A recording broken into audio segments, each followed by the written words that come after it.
കുംഭമേള പെൺകുട്ടിക്ക് പ്രത്യേക സംരക്ഷണം അനുവദിച്ച് ഹൈക്കോടതി. ഇതര മതസ്ഥനെ വിവാഹം ചെയ്തതിന്റെ പേരിൽ വധഭീഷണിയുണ്ടെന്ന് ചൂണ്ടിക്കാട്ടി പെൺകുട്ടി നൽകിയ ഹർജിയിലാണ് ഹൈക്കോടതി ഉത്തരവ്. പെൺകുട്ടിയുടെ ഇഷ്ടപ്രകാരമല്ലാതെ ആരെങ്കിലും കടത്തിക്കൊണ്ടു പോകുന്നത് തടയാൻ പോലീസിന് നിർദ്ദേശമുണ്ട്.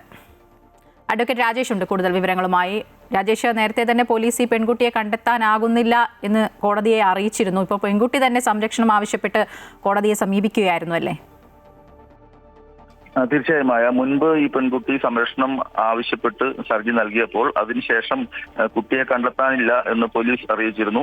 ആ സമയത്ത് ഹൈക്കോടതി ഇനി ആവശ്യപ്പെടുകയാണെങ്കിൽ സംരക്ഷണം നൽകാം എന്ന രീതിയിൽ സംരക്ഷണം പിൻവലിച്ചിരുന്നു. പക്ഷേ തുടർന്നും ഈ പെൺകുട്ടി ഹൈക്കോടതിയെ സമീപിച്ചു. ഈ കുംഭമേളയുടെ പേരിൽ വൈറലായതുകൊണ്ട് അതും ഇതര മതസ്ഥനെ വിവാഹം ചെയ്തു എന്ന് പറഞ്ഞുകൊണ്ട് ഒരുപാട് വധഭീഷണി ഇവർക്ക് ഉണ്ടാകുന്നുണ്ട്. മാത്രമല്ല, നാട്ടിലേക്ക് പോയി കഴിഞ്ഞാൽ, ഇവരുടെ ഗ്രാമത്തിലേക്കൊക്കെ പോയി കഴിഞ്ഞാൽ അവിടെ ജീവിക്കാൻ അനുവദിക്കുമോ എന്ന് പോലും അറിയില്ല.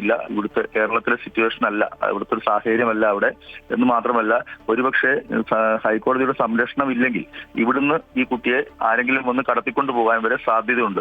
ഈ തരത്തിലുള്ള ഒരു ഹർജിയാണ് ഹൈക്കോടതി പരിഗണിച്ചത്. അതുകൊണ്ട് തന്നെ ഇവർക്ക് പ്രത്യേക സംരക്ഷണം ഹൈക്കോടതി ഏർപ്പെടുത്തിയിട്ടുണ്ട്.